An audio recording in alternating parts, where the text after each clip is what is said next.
بسم الله الرحمن الرحيم الحمد لله والصلاة والسلام على رسول الله وعلى آله وصحبه أجمعين أما بعد. Donc après une pause de 6 semaines par rapport au mois de Ramadan et les 2 semaines dans lesquelles on n'a pas pu reprendre, on reprend l'étude d'aujourd'hui Inch'Allah de ce livre 100 سؤال وجواب في العقيدة, 200 questions et réponses dans la croyance que le musulman doit avoir.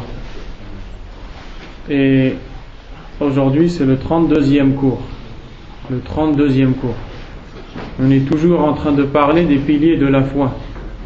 On parle sur Arkanul Iman, les piliers de la foi. On a fini de parler des 5 premiers piliers. Et on entre dans le 6e et le dernier des piliers de la foi. Al-Imanu billah wa malaikatihi wa kutubihi wa rusulihi wal yawmil akhir wal qadari khayrihi wa sharrihi. La foi en Allah, en ses livres, en ses anges, en ses messagers, les prophètes, au jour dernier, et enfin la foi au destin, qu'il soit bon ou mauvais. C'est les 6 piliers de la foi. Et aujourd'hui on va entrer Inch'Allah dans le 6e et dernier. Et avant d'entrer dans l'étude de ce pilier qui est le pilier de la foi, on doit avoir une conviction. C'est qu'Allah subhanahu wa ta'ala, il est parfait. Allah tabaraka wa ta'ala, il est parfait dans tous ses noms et attributs. Tout ce qu'Allah dit, c'est parfait et c'est la vérité. Tout ce qu'Allah fait, c'est parfait et c'est la vérité. Tout ce qu'Allah ne fait pas, c'est parce qu'il ne fallait pas le faire. Tout ce qu'Allah nous demande de faire, c'est parce qu'on doit le faire. Tout ce qu'Allah nous interdit de faire, c'est parce que c'est pas bon, on ne doit pas le faire. Il n'y a pas une chose qui provient d'Allah sans qu'elle soit bonne. Allah Azza wa Jal, il connaît tout et il a la science de toutes choses. Allah, il est ignorant de rien. Allah subhanahu wa ta'ala ya'lamu kulla shay. Il connaît tout, il est ignorant de rien. Allah subhanahu wa ta'ala la yadhlimu al-ibad. Il n'est injuste envers personne. Subhanahu wa ta'ala. Et le musulman, il doit avoir ça tout le temps comme aqidah, comme croyance dans son cœur. Et il doit aussi comprendre qu'Allah Azza wa Jalla a dit La yus'alu amma yaf'al wa hum yus'alun. Il n'est pas interrogé sur ce qu'il fait et eux sont interrogés.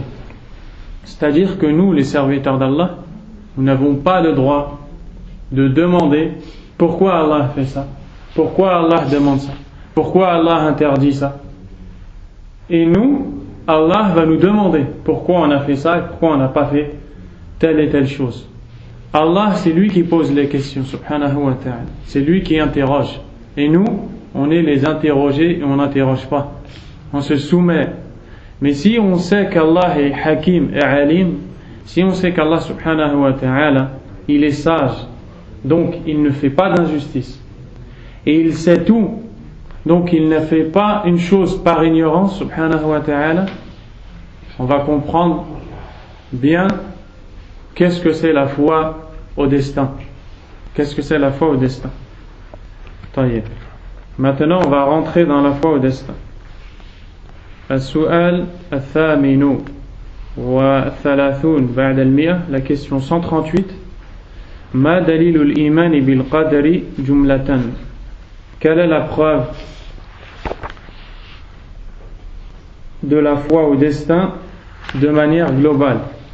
Donc chaque chose à laquelle on croit, c'est basé sur une preuve. On n'invente pas des choses dans la religion d'Allah subhanahu wa ta'ala. Et on ne croit pas en une chose sans preuve du Coran et de la Sunna, du livre d'Allah subhanahu wa ta'ala et de la parole du prophète alayhi salatu wassalam. Nous, on va rentrer dans un des piliers les plus importants, des piliers de la foi. Et donc, le cheikh, l'auteur du livre, il nous enseigne que cette croyance, elle a des preuves. Al-iman bil-qadar lahu adilla. Elle a des preuves. Et c'est pour ça qu'il a mis ici cette question: quelles sont les preuves de la foi au destin de manière globale. Et il a dit jumlatan, de manière globale, parce que adillatul qadar ala qismain, al-adilla al-ijmaliyah wa al-adillatu tafsiliyah, parce que les preuves du destin sont de deux sortes: les preuves globales et les preuves détaillées. Les preuves globales, c'est les preuves qui nous montrent que de manière générale, il y a un pilier qui est le destin et on doit y croire. Les preuves détaillées sont les preuves qui nous montrent chaque partie du destin en détail. Et la première question ici, quelles sont les preuves du destin, de la foi au destin de manière globale? Al-jawab, qala Allah ta'ala, wa kana amrullahi qadaran maqdura. Donc il va citer plusieurs versets qui nous montrent que Allah subhanahu wa ta'ala a al-qadar, le destin. Dans le premier verset, Allah azza wa jalla a dit, dans le sens du verset, le commandement d'Allah est un décret inéluctable. C'est-à-dire que Allah subhanahu wa ta'ala, quand il a décrété une chose, celle-ci est inévitable. Elle va avoir lieu parce que c'est le décret d'Allah subhanahu wa ta'ala. وقال تعالى ليقضي الله أمرا كان مفعولا. Et Allah azza wa jalla a dit aussi dans le verset dont le sens est: mais il fallait qu'Allah accomplit un ordre qui devait être exécuté. L'ordre d'Allah subhanahu wa ta'ala, quand il décide qu'une chose se passe, personne ne peut le faire reculer et personne ne peut l'empêcher. وقال تعالى وكان أمر الله مفعولا. Et Allah subhanahu wa ta'ala dit dans le sens du verset, le commandement d'Allah doit être exécuté. Donc tout ça, tout ce qu'on est en train de lire, c'est une série de preuves qu'Allah subhanahu wa ta'ala a al-qadar et qu'on doit croire au destin.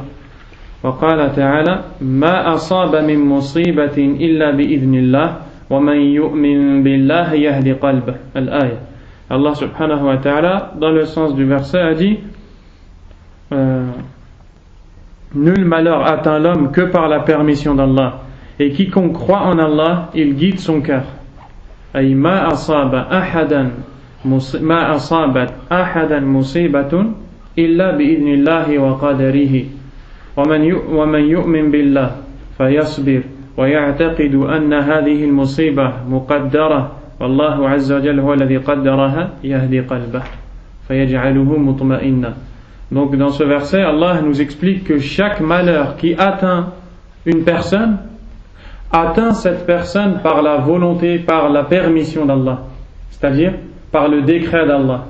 C'est-à-dire que rien ne peut se passer si Allah ne l'a pas décrété, subhanahu wa ta'ala. Ensuite, et celui qui croit en Allah, il guidera son cœur.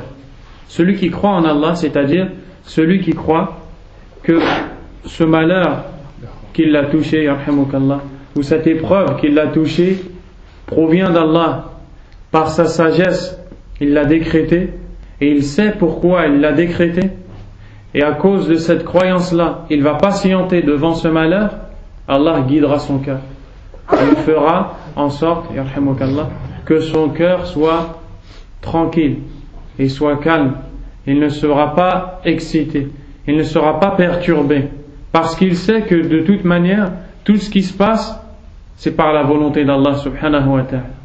فالقدر يخرجك من السجن. L'iman bil qadar, la foi au destin, elle te fait sortir d'une prison. Elle te fait sortir d'une prison. الإنسان إذا لم يؤمن بالقدر كأنه مسجون في سجن المصائب. Celui qui ne croit pas au destin, il est enfermé dans la prison des malheurs et des épreuves. Quand il est touché par un malheur ou une épreuve, c'est comme une prison pour lui qui l'enferme. Il ne comprend pas pourquoi ce malheur l'a touché. Il se rebelle contre la volonté d'Allah subhanahu wa ta'ala. Mais celui qui a la foi au destin, il est libéré de cette prison. Yusallimu li qadarillah azza wa jalla. Il se soumet au destin d'Allah. Wa qala ta'ala wa ma asabakum yawma altaqa al-jam'an fa bi'idhnillah. Allah subhanahu wa ta'ala dit dans le sens du verset: et tout ce que vous avez subi le jour où les deux troupes se rencontrèrent, c'est par la permission d'Allah. Et Allah ici il fait allusion à un combat qui a réuni les croyants et les kuffars à l'époque du prophète alayhi salatu wassalam. Allah leur dit alaykum salam que ce que les croyants ont subi comme perte ou comme mal, c'est par le destin d'Allah subhanahu wa ta'ala. وقال تعالى الذين إذا أصابتهم مصيبة قالوا إنا لله وإنا إليه راجعون أولئك عليهم صلوات من ربهم ورحمة وأولئك هم المهتدون وغير ذلك من الآيات. Et dans le dernier verset, Allah Azza wa Jal nous informe que il fait la bonne annonce aux ingérents qui disent quand un malheur nous attend, certes nous sommes à Allah et salut, nous retournerons, ceux-là recevront des bénédictions de leur Seigneur ainsi que la miséricorde et ceux-là sont les bien guidés. Barakallahu fik. Je l'ai lire. J'allais le lire, mais jazakallahu khairan. T'as commencé, je te coupe pas la parole. Taïb. Donc, comme le frère a lu la traduction du verset, dans laquelle Allah Azza wa Jal nous informe dans le résumé que à chaque malheur qui touche des gens, donc dans le début du verset, et fait la bonne annonce aux endurants, ceux qui patientent et qui sont endurants dans les épreuves. Alladhina idha asabathum musibah, ceux qui lorsqu'un malheur les touche, qalu inna lillahi wa inna ilayhi raji'un, ils disent à Allah nous sommes et vers lui nous retournerons. Donc regardez ces gens-là qu'Allah a qualifiés de gens qui sont endurants. Wasafahumullah bis-sabirin. Lamma qalu idha asabathum musibah inna lillahi wa inna ilayhi raji'un. Allah Azza wa Jal les a qualifiés de patients. Il les a décrits comme étant les gens patients à qui on va faire la bonne nouvelle. Pourquoi? Parce que lorsqu'un malheur les touche, ils disent à Allah nous sommes et vers Allah nous retournerons. Cette phrase-là, elle enlève tous tes problèmes.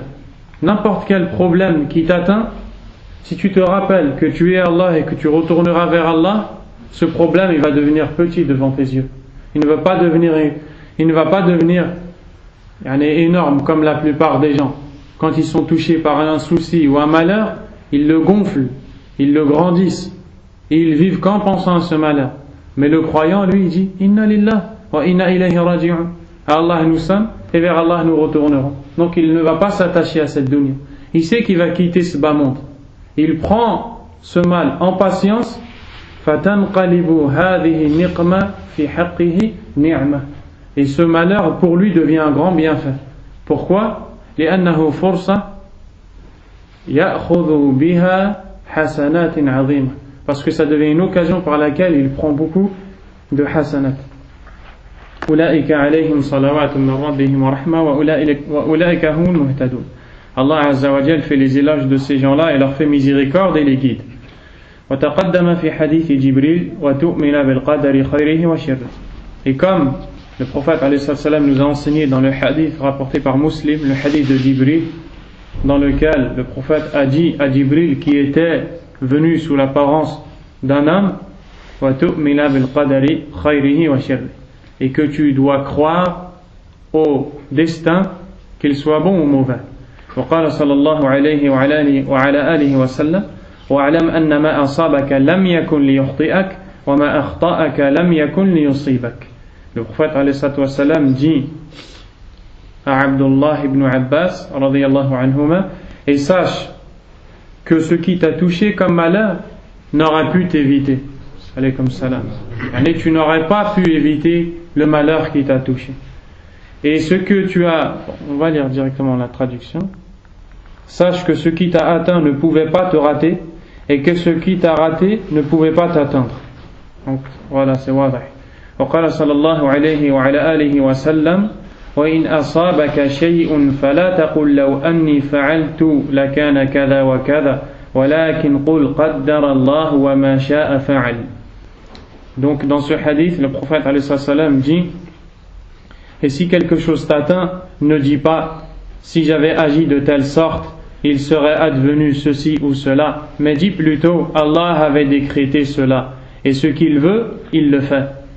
Donc, le prophète alayhi salam dans ce hadith, il nous enseigne que si un mal nous atteint, On ne doit pas dire si seulement j'avais fait telle chose, si seulement je n'avais pas dit telle chose et j'avais dit autre chose à la place, etc.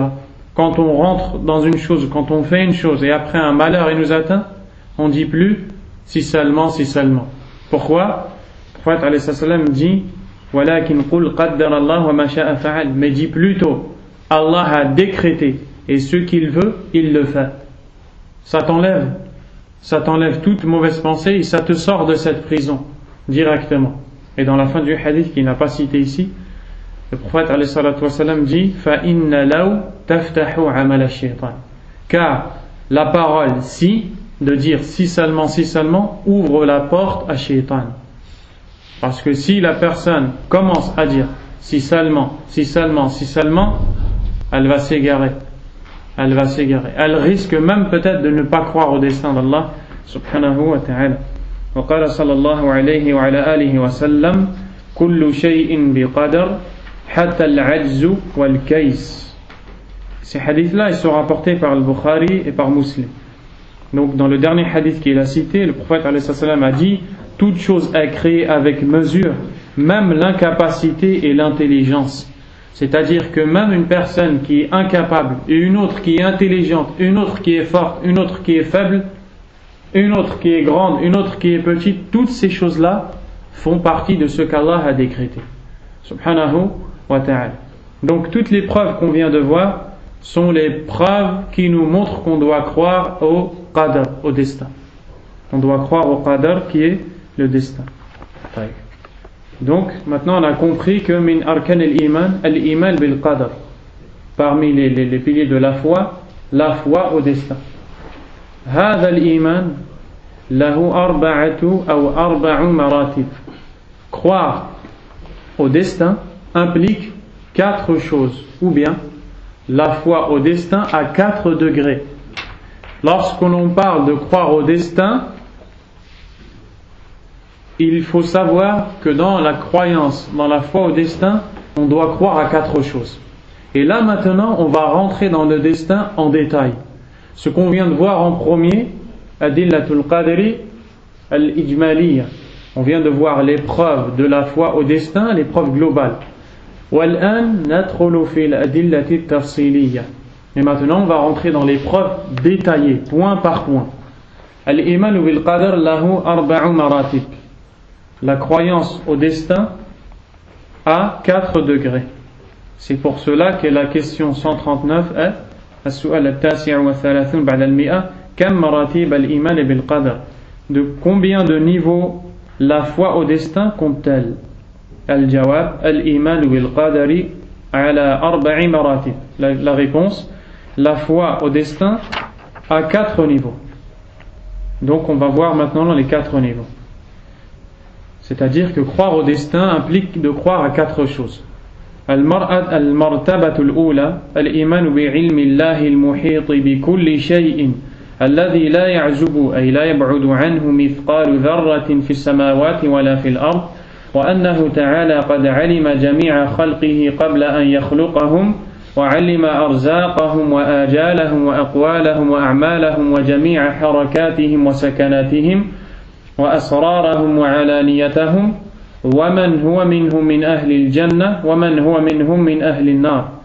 Le premier niveau de la foi, c'est le fait il s'agit d'avoir la foi en la science d'Allah cernant toutes choses. Rien ne lui échappe, fût-ce du poids d'un atome, ni dans le ciel ni sur terre.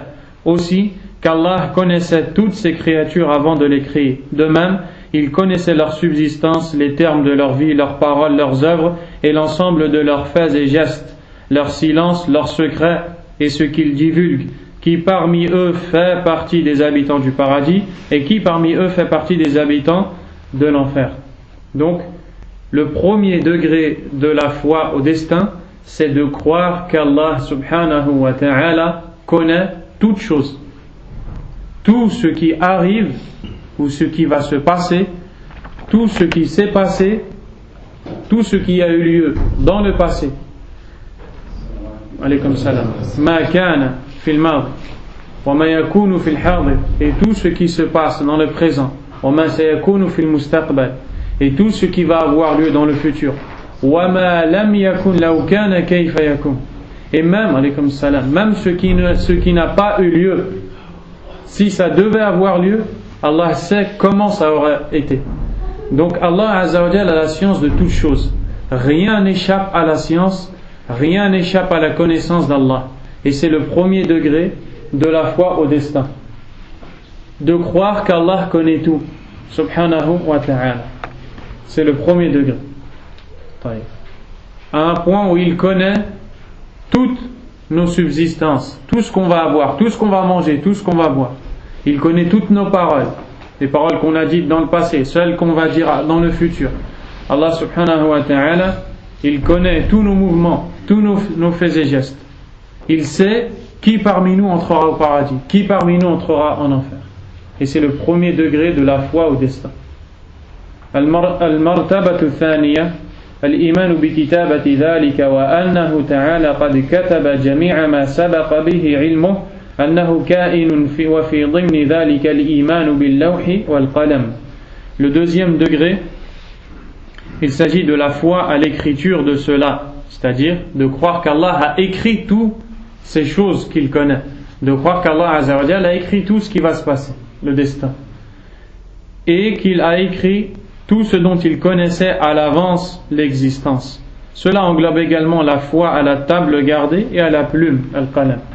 Donc, le deuxième degré de la foi au destin, c'est de croire que tout est écrit par Allah. Après qu'Allah Azza wa Jalla nous informe qu'il connaît tout, il nous informe également qu'il a tout écrit. Donc tout est connu par Allah et tout est écrit par Allah subhanahu wa ta'ala. Et le fait de croire qu'Allah a tout écrit implique de croire qu'Allah subhanahu wa ta'ala كتب المقادير بالقلم وكتبها على اللوح المحفوظ أمر القلم أن يكتبها على اللوح المحفوظ. Donc on doit croire à la plume avec laquelle Allah a donné l'ordre d'écrire la destinée, et on doit croire à la table bien gardée qui est ce sur quoi Allah Azza wa Jal, ou ce sur quoi est écrit la destinée, tout ce qui va se passer. C'est le deuxième degré. Al-martabatu thaniya al-iman bi mashi'ati Allah an-nafidha wa qudratihi ash-shamila wa huma mutalazimatan min jihati ma kana wa ma sayakun. On va d'abord ça. Le troisième niveau, il consiste en la foi à la volonté exécutoire d'Allah et en sa puissance exhaustive et générale. C'est-à-dire, le troisième niveau de la foi au destin, c'est de croire qu'Allah subhanahu wa ta'ala a la volonté. C'est-à-dire, rien ne se passe sans la volonté d'Allah subhanahu wa ta'ala. Si tu vis, c'est par la volonté d'Allah, et si tu meurs, c'est par la volonté d'Allah. Si tu parles, c'est par la volonté d'Allah, et si tu te tais, c'est par la volonté d'Allah. Si tu es malade, c'est par la volonté d'Allah. Si tu guéris, c'est par la volonté d'Allah. C'est-à-dire que rien ne se passe sans la volonté d'Allah subhanahu wa ta'ala, parce qu'on est dans le royaume d'Allah. Nahnu abid fi mulkillah azza wa jal, wa la yatasarrafu ahadun minna fi mulkillah illa bi idnil malik, ou illa bi idnil malik. Nous sommes dans le royaume d'Allah, serviteurs d'Allah, et on ne peut faire quelque chose dans ce royaume sans la volonté de ce maître, Allah subhanahu wa ta'ala. Wa qudratihi shamila, et on doit croire aussi à la puissance d'Allah subhanahu wa ta'ala. Donc, ces deux choses-là qui sont la volonté d'Allah et la puissance d'Allah, ces deux attributs sont inséparables au point de vue de ce qui a lieu et de ce qui aura lieu. C'est-à-dire que tout ce qui a lieu, tout ce qui arrive, kullama yaqa'u wa yakunu bi mashi'ati Allah wa qudratihi fahuma mutalazimatan. Tout ce qui a lieu par la volonté et la puissance d'Allah subhanahu wa ta'ala. Fa idha nazala al-matar nazala bi mashi'ati Allah wa qudratihi. Lorsque la pluie tombe, elle tombe par la volonté et la puissance d'Allah. Wa idha shufiya al-marid ou idha shafa Allahu al-marid shafahu bi mashi'atihi wa qudratihi. Et lorsque le malade trouve la guérison, il la trouve par la volonté et la puissance d'Allah subhanahu wa ta'ala. وَإِذَا اسْتَيْقَظْتَ فِي الصَّبَاحِ اسْتَيْقَظْتَ بِمَشِيئَةِ اللَّهِ وَقُدْرَتِهِ. Et lorsque tu te lèves au matin, tu te lèves par la volonté et la puissance d'Allah subhanahu wa ta'ala. Donc la volonté et la puissance d'Allah sont inséparables dans ce qu'on vient de dire. وَلَا مُلَازَمَةَ بَيْنَهُمَا مِنْ جِهَةِ مَا لَمْ يَكُنْ وَلَا هُوَ كَائِنٌ فَمَا شَاءَ اللَّهُ تَعَالَى فَهُوَ كَائِنٌ بِقُدْرَتِهِ لَا مَحَالَةَ وَمَا لَمْ يَشَأِ اللَّهُ تَعَالَى لَمْ يَكُنْ. عليكم السلام. وَمَا لَمْ يَشَأِ اللَّهُ تَعَالَى لَمْ يَكُنْ. فصل. لعدم مشيئة الله إياه لا لعدم قدرة الله عليه تعالى عن ذلك وعز وجل. قال تعالى وما كان الله ليعجزه من شيء في السماوات ولا في الأرض إنه كان عليما قديرا. Donc ensuite il nous dit par contre il n'y a pas de lien entre elles, c'est-à-dire on vient de voir qu'il y a un lien entre la volonté et la puissance d'Allah quand une chose a lieu. Par contre, il n'y a pas de lien entre elles en ce qui concerne ce qui n'a jamais eu lieu et ce qui n'aura jamais lieu. Par conséquent, ce qu'Allah a voulu aura inéluctablement lieu par sa puissance, et ce qu'Allah n'a pas voulu n'aura jamais lieu, puisqu'il ne l'a pas voulu, non pas parce qu'il en est incapable. Il est infiniment au-dessus de cela. Allah Azza wa Jalla a dit dans le sens du verset, et rien dans les cieux ni sur terre ne saurait réduire l'autorité d'Allah, car il est certes omniscient et omnipotent. Il faut s'accrocher un peu quand on parle de Qadr. Quand on parle de la foi au destin, il faut s'accrocher un peu pour comprendre. Mais, donc, on vient de voir que quand on parle de la foi au destin, on doit croire en la volonté d'Allah que les choses aient lieu, et que ces choses ont lieu par sa puissance, et que la volonté et la puissance d'Allah sont inséparables. Tu te lèves le matin par la volonté, par la puissance d'Allah. Et tout ce qui a lieu et ce qui se produit par la volonté et la puissance d'Allah. Et lorsqu'Allah Azza wa Jalla ne veut pas qu'une chose se passe, lorsqu'une chose n'a pas lieu, ne se passe pas, c'est-à-dire que lorsque tu vas chercher du travail et que tu ne trouves pas de travail, un exemple comme un autre, tu n'as pas trouvé de travail par la volonté d'Allah, pas parce qu'Allah est incapable, mais parce qu'Allah a voulu par sa sagesse que tu ne trouves pas ce travail-là, précisément. Donc, quand les choses ont lieu, elles ont lieu par la volonté, par la puissance d'Allah. Et quand les choses n'ont pas lieu, elles n'ont pas lieu par la volonté d'Allah, pas par son incapacité. Vous voyez ? C'est ça ? C'est compris ? المرتبة الرابعة الإيمان بأن الله تعالى خالق كل شيء وأنه ما من ذرة في السماوات ولا في الأرض ولا فيما بينهما إلا والله خالقها وخالق حركاتها وسكناتها سبحانه لا خالق غيره ولا رب سواه. Le quatrième degré de la croyance au destin, il s'agit d'avoir la foi qu'Allah Azza wa Jal est le créateur de toutes choses et qu'il n'existe aucun atome dans les cieux ni sur la terre ni entre eux sans qu'Allah n'en soit le créateur et celui de ses faits et gestes. Pureté à lui, nul créateur ni seigneur en dehors de lui. C'est-à-dire que tout ce qui a lieu, tout ce qui arrive, tout ce qui existe, tout ce qui va exister est une créature d'Allah Azza wa Jal. Allah Azza wa Jal t'a créé, toi l'être humain, il a créé tes faits et gestes, il a créé tes paroles. Allah khalaqaka anta bi badanik wa khalaqa kadhalika a'malak wa aqwalak wa harakatik wa sakanatik khalaqa nawmak wa khalaqa istiqadak. Allah Azza wa Jal t'a créé. Il a créé tes paroles, il a créé tes actes, il a créé ton sommeil, il a créé ton repos, il a créé ton réveil. Tout ce qui se passe est créé par Allah subhanahu wa ta'ala. C'est vrai? Tout ce qui se passe c'est créé par Allah. D'accord? Les faits et gestes sont créés par Allah subhanahu wa ta'ala. Fal-iman bil-qadr, la foi au destin, elle implique 4 choses. Croire qu'Allah connaît tout. Tout ce qui se passe est connu d'Allah. Croire qu'Allah a tout écrit. Tout ce qui se passe est écrit par Allah. Croire que tout ce qui se passe se passe par la volonté et la puissance d'Allah. Et enfin, croire que tout ce qui se passe parce qu'Allah l'a créé. C'est vrai, c'est clair? Ces 4 points sont les points de la croyance au destin. Maintenant, il va nous expliquer point par point, en détail, avec les preuves du Coran et de la Sunna. السؤال الأربعون بعد المئة ما دليل المرتبة الأولى وهي الإيمان بالعلم.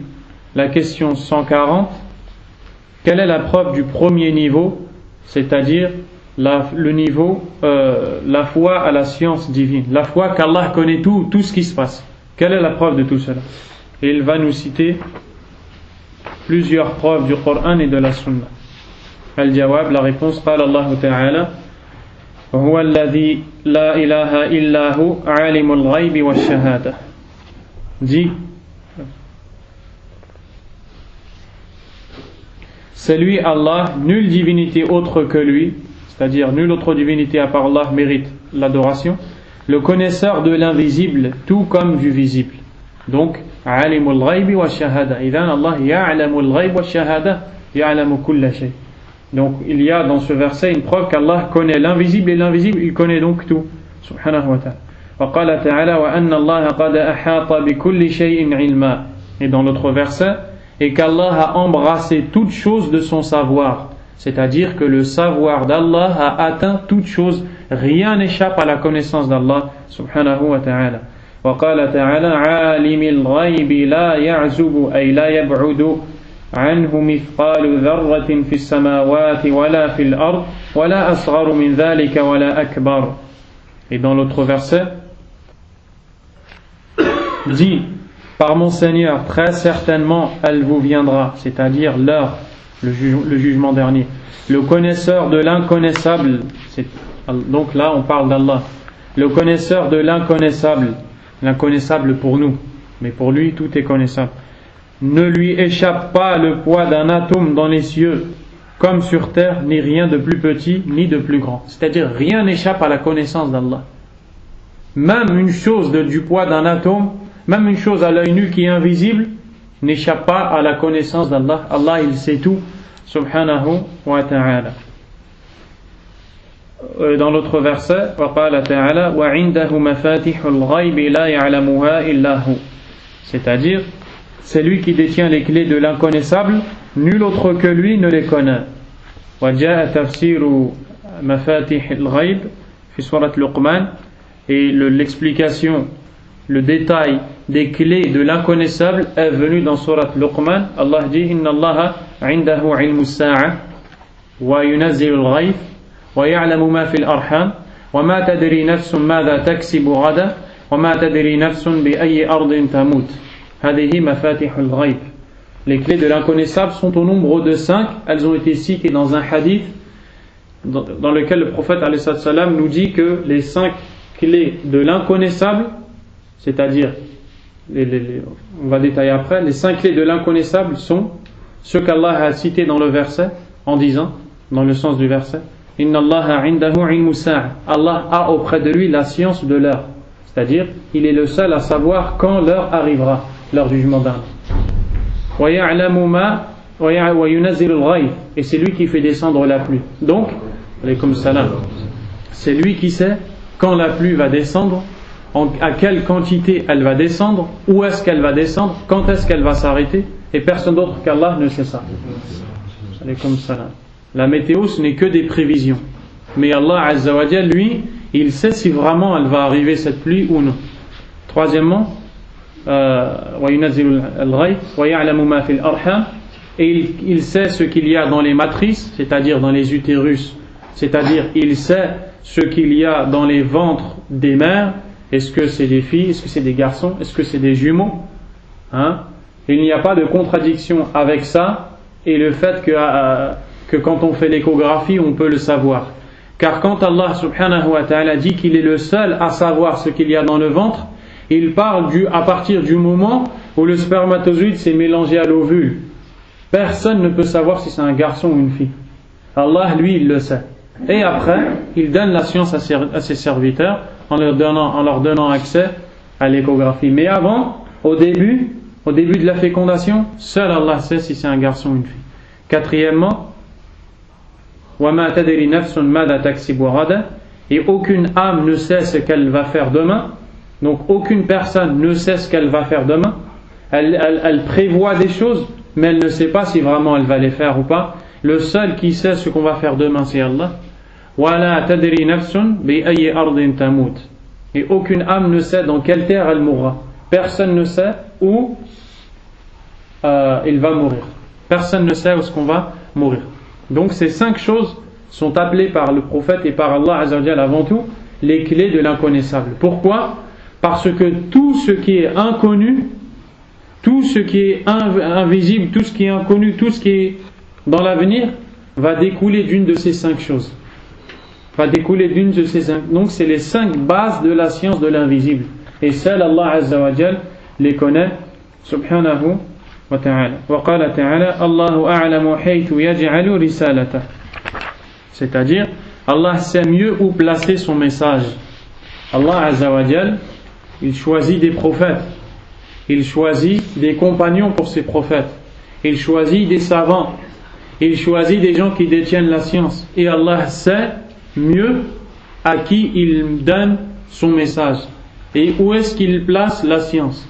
Donc ça fait référence au fait qu'Allah Azza wa Jal, il sait mieux que quiconque. وقال تعالى إن ربك هو أعلم بمن ضل عن سبيله وهو أعلم بالمهتدين.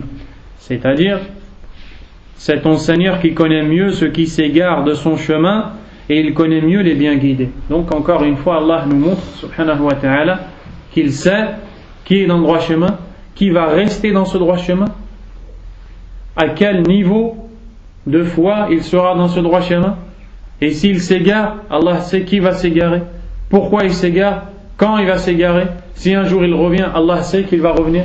Donc le seul à avoir cette science, c'est Allah subhanahu wa ta'ala.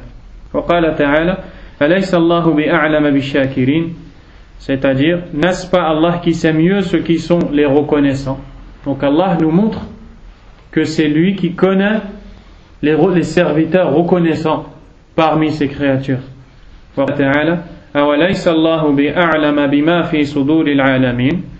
C'est-à-dire, Allah n'est-il pas le meilleur à savoir ce qu'il y a dans les poitrines de tout le monde. Donc Allah ici nous montre qu'il connaît le contenu des poitrines, c'est-à-dire il connaît an-niyat, il sait les intentions qu'on a dans le cœur. وقال تعالى وإذ قال ربك للملائكة إني جاعل في الأرض خليفة قالوا أتجعل فيها من يفسد فيها ويسفك الدماء ونحن نسبح بحمدك ونقدس لك قال إني أعلم ما لا تعلمون. Dans le sens du verset, lorsque ton Seigneur confia aux anges, je vais établir sur la terre un khalifa. Un khalifa, c'est quelqu'un qui va venir après quelqu'un d'autre. Abu Bakr, khalifatu Rasulillah. Abu Bakr, radiyallahu anhu, c'est le khalifa, c'est-à-dire le successeur du prophète, alayhi salam. Ici, Allah a dit aux anges qu'il va mettre sur la terre un successeur. C'est Adam qui va être le successeur des djinns, qui sont les premiers à avoir vécu sur terre. Et lorsqu'Allah Azza wa Jal a dit aux anges qu'il va établir sur la terre un successeur, qui est l'être humain, dont le premier est Adam, il dit: vas-tu y désigner quelqu'un qui y mettra le désordre et répandra le sang, alors que nous sommes là à te sanctifier et à te glorifier? Les anges ont dit à Allah ce que l'on vient d'entendre, parce que avant l'être humain, les djinns vivaient sur terre et semaient le trouble et la corruption et le désordre. Allah leur a répondu, il dit: en vérité, je sais ce que vous ne savez pas.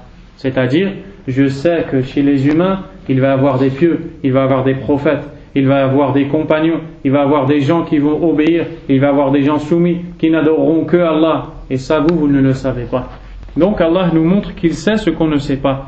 Subhanahu wa ta'ala. On est en train de lire quoi, les frères? On parle de quoi? Les preuves de quoi? Les preuves qu'Allah Azza wa Jal connaît toutes choses. وقال تعالى وعسى أن تكرهوا شيئا وهو خير لكم وعسى أن تحبوا شيئا وهو شر لكم والله يعلم وأنتم لا تعلمون. Donc, dans le sens du verset, Or, il se peut que vous ayez de l'aversion pour une chose, c'est-à-dire vous n'aimez pas une chose, alors qu'elle vous est un bien, alors que cette chose est bonne pour vous. Et il se peut que vous aimiez une chose alors qu'elle vous est mauvaise. C'est Allah qui sait alors que vous ne savez pas. Donc Allah Azza wa Jalla nous montre que lui il sait et que nous on ne sait pas. Et il y a une règle dans le tafsir. Il y a une qa'ida fi ilm al-tafsir, dans l'explication du Coran. Ala kulli hal, le résultat de cette règle, c'est qu'Allah Azza wa Jalla ici a dit Wallahu ya'lam. وما لم يبين ما هو الذي يعلمه فإذا لم يبينه يكون معناه يعلم كل شيء ما قال يعلم عددكم أو يعلم كذا يعلم كذا قال والله يعلم ماذا لم يبينه فما الفائدة من هذا أن تفهم أن الله يعلم كل شيء فكأن الله قال والله يعلم كل شيء وأنتم لا تعلمون أي لا تعلمون. طيب. Donc là, le résultat de cette règle, c'est que quand Allah nous dit « et Allah sait » et vous ne savez pas, Allah ne nous a pas dit qu'est-ce qu'il sait. Quand il ne nous a pas dit qu'est-ce qu'il sait, c'est pour globaliser son savoir, c'est pour dire qu'il sait tout. Subhanahu wa ta'ala. وفي الصحيح أي في صحيح البخاري ومسلم قال رجل يا رسول الله أيعرف أهل الجنة من أهل النار قال نعم قال ففيما يعمل العاملون قال كل يعمل لما خلق له أو لما يسر له. Et dans le hadith rapporté par Al-Bukhari et Muslim selon Imran radiyallahu anhu, un homme a dit ô messager d'Allah, les gens du paradis sont-ils déjà connus par rapport à ceux de l'enfer? Il répondit oui. Alors à quoi bon œuvrer? Allah il connaît déjà les gens de l'enfer et les gens du paradis. Le prophète a dit oui.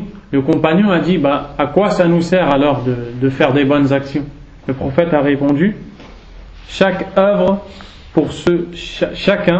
œuvre pour ceux dont il a été créé ou pour ceux qui lui a été facilité. Chacun fait les œuvres et à la fin il aura son résultat, soit le paradis ou l'enfer.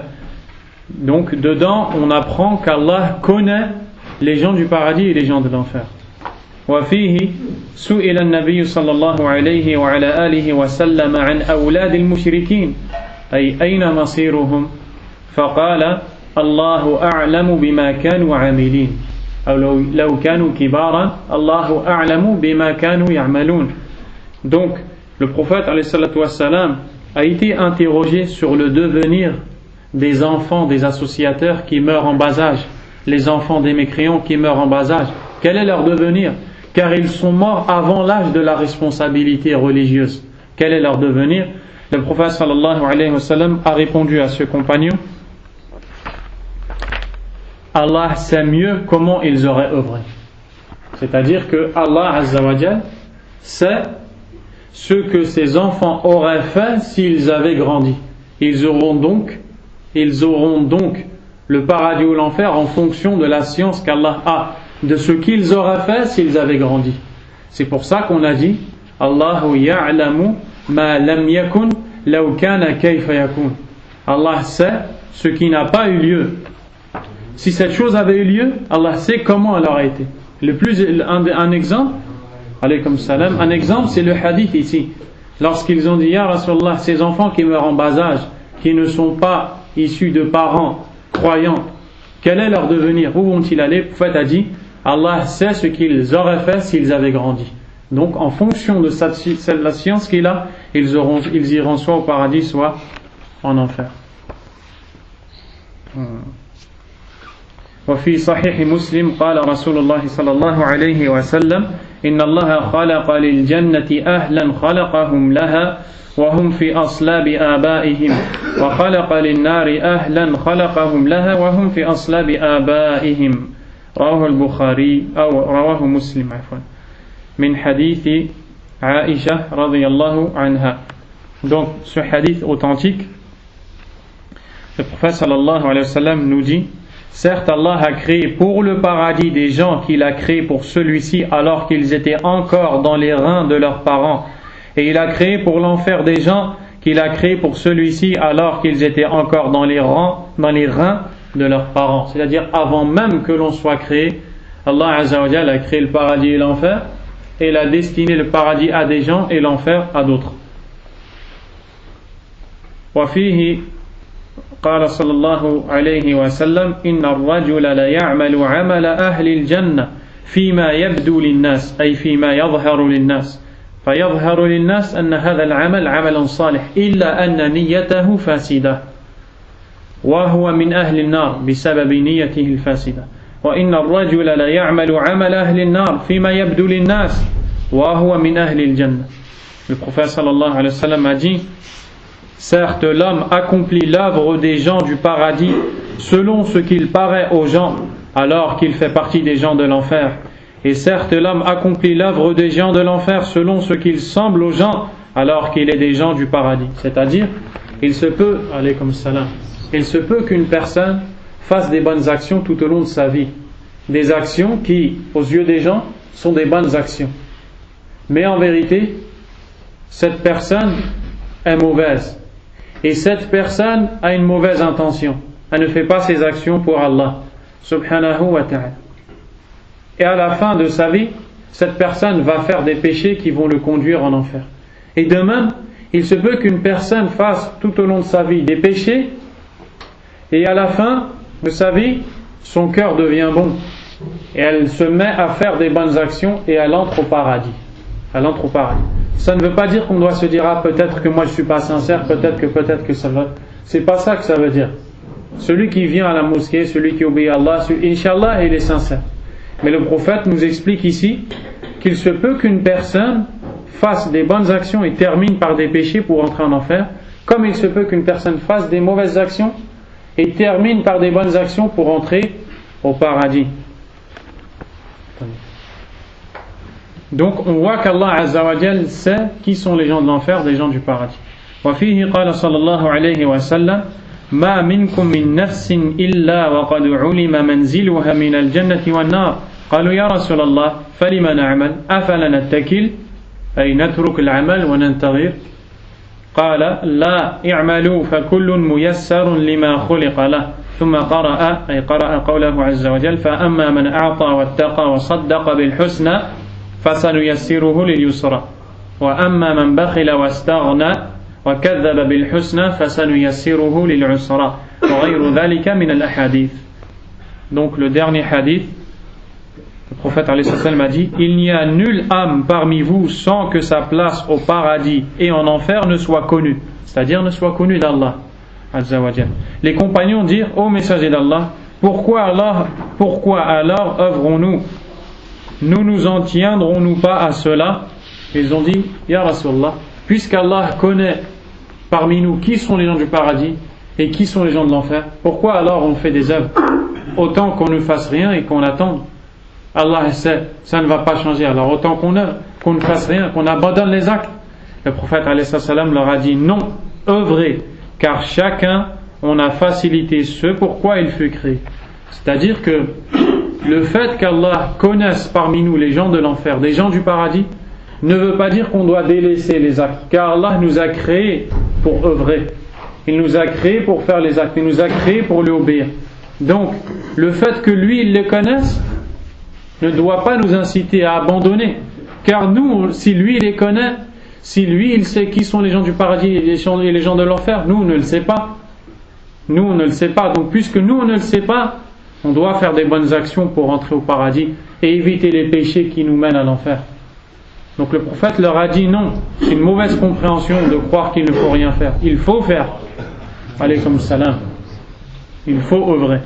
Et ensuite, il a cité un verset dans lequel Allah a dit: celui qui donne des aumônes et craint Allah et déclare véridique